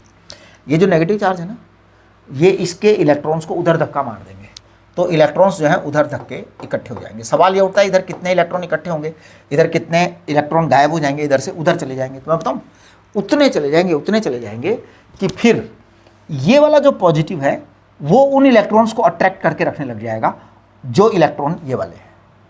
समझ रहे हो ना आप, इतने चले जाएंगे वहाँ पे। अब क्या है कि ये तो काम कर लिया हमने कि इसका नेगेटिव इसके पास रखा और ये कर दिया। अब हम इसको अर्थिंग करेंगे। अर्थिंग करना बहुत ज़रूरी है। तो एकदम अब जैसे अर्थ करने के लिए भैया कुछ तो टच करना ही पड़ेगा, है ना। तो इनकी बात ये थोड़ी सी अजीब सी बात है, विदाउट टचिंग इट। इसका मतलब मेरे को ये लगता है, कहने का मीनिंग ये है शायद कि जो चार्ज बॉडी जिससे आप चार्ज क्रिएट करेंगे उसको टच नहीं कराना। बाकी तो अब अर्थिंग करने के लिए टच तो करना पड़ेगा यार, कैसे, नहीं तो होगा ही नहीं काम। अब अर्थिंग करने का क्या फ़ायदा हुआ कि देखो ये वाला जो नेगेटिव है ना, ये इस वाले नेगेटिव से रिपेल कर रहा है। ये दोनों में आपस में झगड़ा है, नेगेटिव नेगेटिव में, this negative and this negative में झगड़ा है, लड़ाई है, रिपल्सन है, रिपल्सन। अर्थ कहती है कि चलो मेरे पास आ जाओ, अर्थ तो लेने के लिए तैयार बैठी है सबको, ठीक। तो झगड़े वाले इलेक्ट्रॉन उधर चले गए। अब हमने क्या किया, जैसे ही वो इलेक्ट्रॉन उधर गए, इसके ऊपर केवल पॉजिटिव रह गया। इस पॉजिटिव को इसने पकड़ के रख रखा है, पॉजिटिव नहीं जाएगा उधर क्योंकि इसने पकड़ के रख रखा है। अट्रैक्शन है, जबरदस्त अट्रैक्शन है। अब हम क्या करेंगे, क्योंकि इसको टच नहीं कर रखा हमने, ध्यान दीजिए, टच नहीं कर रखा। अब हम इसको कैंची से काट देंगे, यहाँ से कैंची से काट देंगे। अब इस नेगेटिव को भी ले जाओ उठा करके, अब इस पर पॉजिटिव बच गया, तो लेके लास्ट में कितना बच गया, पॉजिटिव बच गया। अब जरा इसके स्टेप्स समझ लीजिए आप कि स्टेप्स क्या क्या हुए। तो ये जो क्वेश्चन है इसका आंसर करने के स्टेप्स हैं पूरे, तो वो स्टेप्स आप समझ लीजिए। मैं आपको स्टेप्स सारे समझा देता हूँ।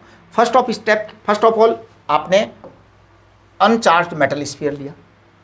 सेकंड स्टेप में आप नेगेटिवली चार्ज रॉड लेकर के आए, थोड़ा सा दूर रखा, टच नहीं कराया। इसके ऊपर पॉजिटिव चार्ज इधर क्रिएट हुआ क्योंकि इसने नेगेटिव इलेक्ट्रॉन्स को रिपेल किया, तो नेगेटिव इलेक्ट्रॉन्स इधर जाके कलेक्ट हो गए। फिर तीसरे स्टेप में, ये फर्स्ट स्टेप आपका स्फीयर था, सेकंड स्टेप ये हो गया। थर्ड स्टेप में आप इसको अर्थिंग करेंगे। अर्थिंग करते ही आपका ये चार्ज चला जाएगा अर्थ के अंदर। फिर आप इसको फोर्थ स्टेप में, ये थर्ड स्टेप हुआ, अर्थिंग कर दिया, आपका नेगेटिव चार्ज चला जाएगा, नेगेटिव चार्ज चला जाएगा। उसके बाद में जब आपका ये नेगेटिव चार्ज चला जाएगा, यहाँ से आप नेगेटिव चार्ज हटा देंगे, कुल मिला के ऐसा सीन बन जाएगा, ऐसा सीन बन जाएगा कि पॉजिटिव बचा रह जाएगा, पॉजिटिव बचा रह जाएगा और नेगेटिव आपका अर्थ में चला गया है ना। अब आप क्या करेंगे, यहाँ से इसको काट देंगे कैंची से, तो आपका तार कट गया। कुल मिलाकर के आप इसकी अर्थिंग हटा दीजिए। अर्थिंग हटाते ही अब क्या होगा, अब ये पॉजिटिव चार्ज जो है ना इसके ऊपर रह गया है। अब इस नेगेटिव रोड को भी हटा दो साइड में से कि भैया नेगेटिव रोड की भी जरूरत नहीं है, बस अब ये पॉजिटिव चार्ज हो गया। तो this is your final step, है ना, चारों तरफ फैल जाएगा पॉजिटिव चार्ज जो है, ठीक है। तो इस तरीके से आप बिना टच किए उसको कर सकते हैं, लेकिन यहाँ आपको अर्थिंग के लिए तो टच करना ही पड़ेगा, ठीक है, वो पॉसिबल नहीं है। आगे बढ़िए। तो अगला जो है, हम आगे जो है बढ़ते हैं, और आगे ये प्रॉपर्टीज ऑफ इलेक्ट्रिक चार्ज है। बेटा इसमें से 4-5 प्रॉपर्टी आपसे स्कूल में पूछते हैं। मैंने 9 प्रॉपर्टीज लिख रखी हैं, और ये 9 प्रॉपर्टीज का हर प्रॉपर्टी का अपना मतलब है, अपना मीनिंग है। तो ध्यान दीजिए, सबसे पहली प्रॉपर्टी है properties of electric charge. On any body charge is created due to transfer of electrons, transfer of proton is not possible. हाँ बेटा, ट्रांसफर ऑफ इलेक्ट्रॉन ही होगा, प्रोटॉन का ट्रांसफर कभी इस दुनिया में पॉसिबल नहीं है। यानी इलेक्ट्रॉन निकाला जा सकता है और इलेक्ट्रॉन दिया जा सकता है, किसी को सप्लाई किया जा सकता है। प्रोटॉन ना निकाला जा सकता ना सप्लाई किया जा सकता, right, okay. Like charges repel each other, unlike charges attract each other, पता ही है सबको। चार्ज इज क्वांटाइज्ड, Q बराबर n इंटू ई होगा। n is what, n is what, n is whole number integer, ये ध्यान रखिए, इट इज नेवर फ्रैक्शन, मैंने आपको बता दिया पहले ही। Electric charge is conserved but mass is not conserved, ये बड़ी ध्यान देने की बात है। इलेक्ट्रिक चार्ज कंजर्व्ड क्वांटिटी है, मास कंजर्व्ड क्वांटिटी नहीं है। मास can be converted into energy but charge can never be diluted, charge can never be destroyed nor be created, है ना। टोटल चार्ज यूनिवर्स का हमेशा 0 है, जितना पॉजिटिव है उतना नेगेटिव है, तो वो तो आपका होना ही होना है। ये मास आपका कभी भी कंजर्व नहीं रहेगा। चार्ज इज नॉन रिलेटिविस्टिक, ये जोरदार बात है। Mass is relativistic, charge is non relativistic. इसको समझिए आप थोड़ा सा कि मास जो है वो रिलेटिविस्टिक है और चार्ज नॉन रिलेटिविस्टिक है। देखो बेटा, आइंस्टीन की स्पेशल थ्योरी ऑफ रिलेटिविटी के अकॉर्डिंग मास आपका होता है m0 √1 - v² अपॉन c²। ये आपका मास होता है आइंस्टीन की स्पेशल थ्योरी ऑफ रिलेटिविटी के अकॉर्डिंग। अगर आपकी वेलोसिटी बढ़ेगी तो मास बढ़ेगा। किसी भी बॉडी की वेलोसिटी बढ़ने पर मास बढ़ता है, वेलोसिटी बढ़ने पर मास बढ़ता है as per Einstein special theory of relativity. But charge के लिए ऐसा रिलेशनशिप नहीं होता है, चार्ज इज नॉन रिलेटिविस्टिक, है ना। Yes, charge is a scalar quantity, additivity is algebraic. Yes, additivity is algebraic. Algebraic का मतलब वेक्टर क्वांटिटी नहीं है, यानी प्लस और माइनस मिलकर के 0 हो जाएगा। अगर इक्वल प्लस है, जैसे +10 कूलम है और -10 है, तो टोटल मिला के 0 हो जाएगा। वेक्टर वाला सिस्टम तो अलग होता है। वेक्टर वाले में हो सकता है कई बार +10 और -10 मिलकर के 20 हो जाता है वेक्टर में। वेक्टर में तो भैया डायरेक्शन पे डिपेंड करता है ना कई बार चीज़ें। चलिए next, charge is associated with mass. Yes, बिना मास के इस दुनिया में चार्ज नहीं मिलता। पूछिए कैसे? भैया चार्ज का लेना देना इलेक्ट्रॉन से होने वाला है। चार्ज का लेना देना किससे होने वाला है? इलेक्ट्रॉन से। और इलेक्ट्रॉन बिना मास वाला होता नहीं है, इलेक्ट्रॉन के अंदर मास होता है। तो charge is associated with mass, without mass charge is not possible. No charge is possible without mass, right. चलिए, quanta of charge is electron but quanta of mass is not yet clear. अभी तक quanta of मास को define नहीं किया गया है। True test of electrification is repulsion. Repulsion जो है इलेक्ट्रिफिकेशन का ट्रू टेस्ट है। कैसे? देखो, अरे ये जोरदार बात है बेटा। अट्रैक्शन तो कई कारणों से हो जाता है इस दुनिया में, लेकिन रिपल्सन केवल चार्ज के कारण ही होता है। अट्रैक्शन ग्रेविटेशन के कारण हो सकता है, अट्रैक्शन पॉजिटिव नेगेटिव हो सकता है। लेकिन जैसे मान लो आपके पास 2 बॉडीज हैं, अब ये दोनों बॉडीज आपस में अट्रैक्ट कर रही हैं, तो भैया अट्रैक्शन तो ग्रेविटेशन के कारण भी हो सकता है। कोई गारंटी नहीं दोनों बॉडी चार्ज नहीं, है ना। अच्छा, लेकिन अगर अट्रैक्शन कर रही हैं फिर आपको चेक करना है, तो आप क्या करें, एक चार्ज बॉडी लेकर के आवे। कोई भी एक चार्ज बॉडी ले आइए कि उसके ऊपर चार्ज है, ठीक है। अब देखिए इन दोनों बॉडीज में अट्रैक्शन है, तो आप ऐसा करो, इन बॉडीज को जरा अलग अलग करो और इस बॉडी को इस बॉडी के आसपास लाके रखो, पास में रखो। तो दो घटनाएं होंगी, या तो पॉजिटिव नेगेटिव, या तो अट्रैक्शन होगा या रिपल्सन होगा। अगर अट्रैक्शन है तो ये प्रूव हो गया कि ये बॉडी अपोजिट चार्ज की है, अट्रैक्शन है तो फिर उसके पास लाओ तो रिपल्सन होना चाहिए अगर वो चार्ज है तो, क्योंकि पहले दोनों में अट्रैक्शन था, है ना। समझिए बात को पकड़ने की कोशिश करो। अगर ये कोई बॉडी है, इसको इससे अट्रैक्शन है और ये दोनों आपस में अट्रैक्शन था, अट्रैक्शन होने का मतलब अपोजिटली चार्ज थी, अगर चार्ज थी तो, अगर थी तो, है ना। तो अट्रैक्शन तो बेटा ग्रेविटेशन के कारण भी हो सकता है, लेकिन जो इलेक्ट्रिफिकेशन है वो केवल रिपल्सन को ही प्रेजेंट कर सकता है, या कहिए कि रिपल्सन फोर्स केवल इलेक्ट्रिफिकेशन के कारण ही हो सकता है। तो ये आपकी प्रॉपर्टीज है, इनमें से आप कोई सी भी 4-5 प्रॉपर्टीज लिखिए ना, अगर स्कूल में पूछा जाता है तो कभी, ठीक है। चलिए आगे बढ़ते हैं हम। इलेक्ट्रोस्कोप। इलेक्ट्रोस्कोप क्या है? एक इंस्ट्रूमेंट है बड़ा सिंपल सा, जिससे कि चार्ज की टेस्टिंग हो जाती है। इलेक्ट्रोस्कोप में चार्ज की टेस्टिंग हो जाती है, ये आपके पूछा जाता है, स्कूल वाले पूछते हैं। तो इलेक्ट्रोस्कोप क्या है? A simple apparatus to detect charge on a body is the gold leaf electroscope। ये गोल्ड लीफ इलेक्ट्रोस्कोप क्या होता है बेटा? एक डब्बा होता है, डब्बे के अंदर एक रॉड लगा दी जाती है, रॉड के नीचे छोटी सी 2 सोने की पत्तियां रख दी जाती हैं और फिर ऊपर से उसको चार्ज दिया जाता है। जो भी अगर दोगे तो पत्तियों तक चार्ज पहुंच जाता है। तो देखिए क्या है कंसेप्ट। कंसेप्ट है a simple apparatus to detect charge on a body is the gold leaf electroscope। It consists of a vertical metal rod inside a box with 2 thin gold leaves attached to its bottom end। हाँ जी, when a charged object touches the metal knob at the top of the rod, charge flows on to the leaves, they diverge. The degree of divergence is an indicator of the amount of charge. ध्यान दो क्या हुआ, एक डिब्बा है, डिब्बे के अंदर हमने एक रॉड लगा दिया बेटा। इस रॉड के नीचे ये 2 है ना पतली पतली सोने की पत्तियां लगा दी, गोल्ड लीव्स, है ना।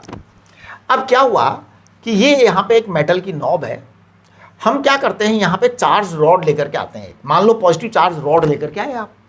अब पॉजिटिव चार्ज रॉड लेकर के जब आप आए हैं तो ये पॉजिटिव चार्ज रॉड इससे टच करने पर ये पॉजिटिव हो जाएगा, ये पॉजिटिव हो जाएगा, ये पॉजिटिव चार्ज यहाँ से यहाँ तक जाएगा, इसके ऊपर भी पॉजिटिव चार्ज आया, है ना, पॉजिटिव चार्ज आया।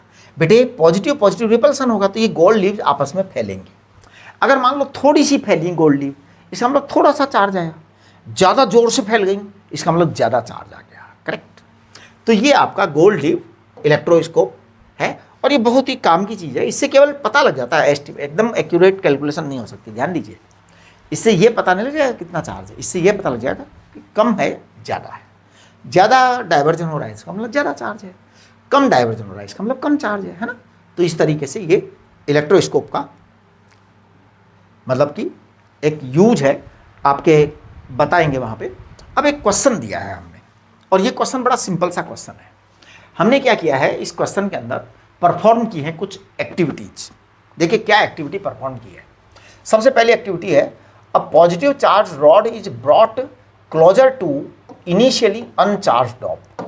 तो अनचार्ज नॉब को हम, ये अनचार्ज नॉब है, हमने एक पॉजिटिव इसके पास में ले आए, तो पॉजिटिव ब्रॉट क्लोजर। अब क्लोजर ले आए, फिर हमने क्या किया, इसको टच किया, इसको टच किया। तो सबसे पहले तो इसको लेकर के आए, तो इसके ऊपर क्या हो गया कि जैसे ही लेकर के आएंगे तो ये पॉजिटिव है ना, तो इसके ऊपर ये नेगेटिव को अट्रैक्ट करेगी, तो यहाँ पे थोड़ा सा नेगेटिव चार्ज आ जाएगा, राइट, और यहाँ पे पॉजिटिव आएगा, ये ध्यान रखना। इसका मतलब डाइवर्जेंस होगा, डाइवर्जेंस होगा। फिर क्या होगा, आपने इसको टच कर दिया, टच करते ही ये सारा का सारा नेगेटिव चार्ज पूरा का पूरा जिम जाएगा और ज़्यादा डाइवर्जेंस होगा। स्टेप सुनिए, फर्स्ट स्टेप, जैसे ही हम इसको इसके पास लाए, टच नहीं किया, फर्स्ट स्टेप में टच नहीं किया, टच नहीं किया है तो ये पॉजिटिव और ये नेगेटिव, यहाँ पर नेगेटिव चार्ज आएगा इसके ऊपर। यहाँ नेगेटिव चार्ज कहाँ से आएगा, यहाँ से पॉजिटिव चार्ज होगा तब आएगा वहाँ नेगेटिव। ये बड़ी इंपॉर्टेंट बात है। इसके बाद आपने इसको टच कर दिया, टच कर दिया तो ये नेगेटिव चार्ज पूरा का पूरा गायब हो गया, यहाँ पे पॉजिटिव चार्ज बचा। और इसके पास अगर ज़्यादा पॉजिटिव है कि भैया वो नेगेटिव खत्म होने के बाद भी पॉजिटिव बच गया, तो ये और पॉजिटिव चार्ज देगा, तो और डाइवर्ज होगा, और डाइवर्ज होगा, right. Now the positive charge rod is removed. हाँ जी, पॉजिटिव चार्ज रॉड को वहाँ से हटा दिया कि जाइए। अब हम नेगेटिव चार्ज लेकर के आए। अब ये नेगेटिव चार्ज क्या करेगा, ये नेगेटिव चार्ज पता है क्या करेगा, ये नेगेटिव चार्ज इसके जो इलेक्ट्रॉन्स है ना उनको रिपेल करेगा और इलेक्ट्रॉन्स को कहेगा तुम नीचे जाओ। ये नेगेटिव चार्ज है ना, ये इसके इलेक्ट्रॉन्स को रिपेल करेगा, कहेगा नीचे जाओ नीचे जाओ नीचे जाओ, तो ये यहाँ पे जीरो चार्ज हो जाएगा या कम पॉजिटिव चार्ज हो जाएगा। तो अब ये कॉन्वर्ज हो जाएंगी। अब इन्होंने सवाल पूछा है, in which case the leaves will converge come closer as compare to the previous state. ठीक है जी। तो देखिए फर्स्ट वाले में हमें कॉन्वर्जेंस चाहिए जी, क्या चाहिए, डाइवर्जेंस नहीं चाहिए। फर्स्ट वाले में डाइवर्ज होगा, करेक्ट। फर्स्ट एंड थर्ड में कॉन्वर्जेंस होगा, बिल्कुल फर्स्ट एंड थर्ड में कॉन्वर्जेंस होगा, ध्यान दो, क्योंकि फर्स्ट में आपका ये डाइवर्ज हुआ था, यहाँ पे आपके कम हो गया चार्ज, तो कॉन्वर्जेंस हो गया। ओके, ओनली थर्ड नहीं, फर्स्ट एंड थर्ड में होगा। अच्छा, तो जो है चौथा वाला क्या है, in all cases the leaves will diverse. नहीं, लीव्स डाइवर्स सारे केसेस में नहीं होगा, इसमें तो कॉन्वर्ज भी होगा ना। तो I think the best answer is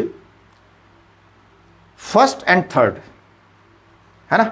only third, अकेले थर्ड में नहीं होगा, है ना। नहीं, लेकिन एक बात सुनो, ये पता है, क्वेश्चन को ध्यान से पढ़ो, क्वेश्चन को ध्यान से पढ़ो। If one performs these steps one by one, in which case the leaves will converge come closer as compare to the previous state. Previous state है पिछली स्टेट, पिछली स्टेट यानी कि देखो अब यहाँ पे मैं इसको आपको दोबारा समझा रहा हूँ। पिछली स्टेट का मतलब है कि जब ये सब कुछ नहीं था, तो यहाँ से रॉड हटाइए, साइड में पटको, तो भैया ये जब रॉड नहीं थी तब की स्टेट प्रीवियस स्टेट होगी ना। हाँ, तब ये सीन ऐसा था, जब ये रॉड नहीं थी तो ऐसा था ये सीन, लीव्स का सीन। गोल्ड लीव्स बिल्कुल पास थी, जरा सा भी डाइवर्जेंस नहीं था, है ना। मैं थोड़ा सा अच्छे से बना रहा हूँ, ये गोल्ड लीव्स एकदम पास थी। फिर जैसे ही आप ये पॉजिटिव लेकर के आए, तो यहाँ पर पॉजिटिव लाने के कारण ये इलेक्ट्रॉन्स को अट्रैक्ट किया, इसने पॉजिटिव ने, इलेक्ट्रॉन्स अट्रैक्ट होकर के यहाँ आ गए, इसका मतलब यहाँ कुछ पॉजिटिव आ गया, तो आपका ये डाइवर्ज हुआ, यानी कि फर्स्ट केस में डाइवर्ज हो रहा है। इसका मतलब फर्स्ट इज नॉट आंसर, हमें कॉन्वर्जेंस चाहिए, है ना, डाइवर्जेंस नहीं चाहिए। अब अगर हम इस सेकंड केस की बात करते हैं, सेकंड केस में हमने टच कर दिया तो भैया और डाइवर्जेंस हो गया, ये भी हमको नहीं चाहिए। अच्छा, अब ये कह रहे हैं फर्स्ट एंड थर्ड। अच्छा, फर्स्ट एंड थर्ड की बात करेंगे ना, तो जो थर्ड वाला है, अच्छा थर्ड का तो प्रीवियस केस ये हुआ ना, फर्स्ट का प्रीवियस केस ये हुआ, तो फर्स्ट गलत हो गया। थर्ड के अंदर थर्ड का प्रीवियस केस ये है, थर्ड का प्रीवियस केस ये है ना। तो अब यहाँ पे डाइवर्जेंस था, यहाँ पे कॉन्वर्जेंस होगा, क्योंकि ये नेगेटिव चार्ज हो गया। नेगेटिव चार्ज होने से क्या होगा कि ये इसके इलेक्ट्रॉन्स को इधर धक्का मारेगा, तो यहाँ पे इलेक्ट्रॉन चले जाएंगे, यहाँ पहले पॉजिटिव था तो अब ये कम चार्ज हो जाएगा, कम चार्ज होगा तो कॉन्वर्ज हो जाएगा। यानी कि इसका आंसर केवल थर्ड होगा, only case third is the right answer. ठीक है, ये इस तरह से काफ़ी सारी बातें हमने कर ली हैं। अब एक छोटी सी बात करके इसको लेक्चर को हम आज ख़त्म करेंगे। तो देखिए, आज वाला ये जो लेक्चर 1 है ये कंप्लीट हो गया है आपका, लेकिन हम छोटी सी बातें बता देना चाहते हैं कंडक्टर्स एंड इंसुलेटर्स के बारे में।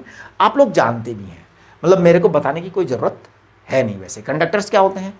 कंडक्टर्स वो होते हैं जिसमें से इलेक्ट्रिसिटी फ्लो होती है, इलेक्ट्रिक चले जाते हैं, इलेक्ट्रॉन जाते हैं, करंट फ्लो होता है, ईजी करंट फ्लो होता है, चार्ज का ट्रांसफर ईजी हो जाता है, चार्ज का फ्लो ईजीली हो जाता है। इंसुलेटर्स क्या होते हैं? उसमें चार्ज फ्लो ईजीली नहीं होता है। तो देखिए, कंडक्टर्स एंड इंसुलेटर्स की डेफिनेशन एक्चुअल में इंपॉर्टेंट चीज़ होती है डेफिनेशन, क्योंकि आपके स्कूल वाले पूछते हैं तो आपको वहाँ बतानी पड़ती है डेफिनेशन, है ना। Some substances readily allow passage of electricity through them, other do not.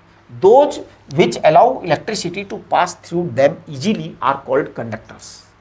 They have electric charges, electrons, है ना, that are comparatively free to move inside the material. Metals, humans, animals, bodies and earth are conductors. Most of the non-metals like gas, porcelain, plastic, nylons, wood offer high resistance to the passage of electricity through them are called insulators. जिनमें resistance बहुत ज़्यादा होता है वो insulators होते हैं, right. Earthing क्या चीज़ होती है? अर्थिंग देखिए, when we bring a charged body in contact with the earth, all the excess charge on the body disappears, है ना, by causing a momentary current to pass to the ground through the connecting conductor. ध्यान दो, एक बात सुनो, क्या होता है कि अर्थिंग कैसे करते हैं और अर्थिंग का तरीका क्या है। हमारे सारे घर अर्थिंग में किए हुए हैं। कैसे? अर्थ के अंदर क्या करते हैं, हम एक बहुत गहराई में जा कर के कुछ चारकोल वगैरह, कोयला वगैरह और कुछ मतलब वो प्लेट डाल देते हैं एक, और उस प्लेट का फिर वायर एक लेकर के ऊपर आते हैं। सारी लिड फिटिंग्स के अंदर वो अर्थिंग वायर साथ साथ चलता है। एक्चुअल में उसका पीछे कारण है कि कभी अगर कोई एक्सेस चार्ज आ जाए तो वो एक्सेस चार्ज कहाँ चला जाए? अर्थ में चला जाए और हमारा इंस्ट्रूमेंट सेफ हो जाए। हाँ जी, बहुत बार हमारे पास एक्सेस चार्ज आ जाता है, और वो जो एक्सेस चार्ज आता है, एक्स्ट्रा चार्ज आता है, वो हार्मफुल होता है बहुत ज़्यादा, तो आपको वो करना है। देखिए, लेक्चर 1 जो है इसमें आपको please read NCERT page number 1 to 10 very carefully, है ना। 1 से 10 तक का लेक्चर मैंने लिया है यहाँ पे। NCERT के पेज नंबर 1 से 10 तक किया है हमने अभी तक, और 1 से 10 तक आप पूरा पढ़ लीजिए, अपने क्वेरीज कलेक्ट कर लीजिए। हम आपकी सारी क्वेरीज को क्लासरूम में डिस्कस करेंगे। मतलब क्लासरूम का मतलब है कि हम एक भी क्वेरी आपकी अनसॉल्व छोड़ने वाले नहीं है, ठीक है। तो क्लासरूम में हम इसको करेंगे। ये आपका लेक्चर 1 है, इसको आप आराम से करें, कोई जल्दबाजी नहीं है, है ना। एक एक करके स्लाइड को आराम से नोट करें, ठीक है। चलिए, नमस्ते।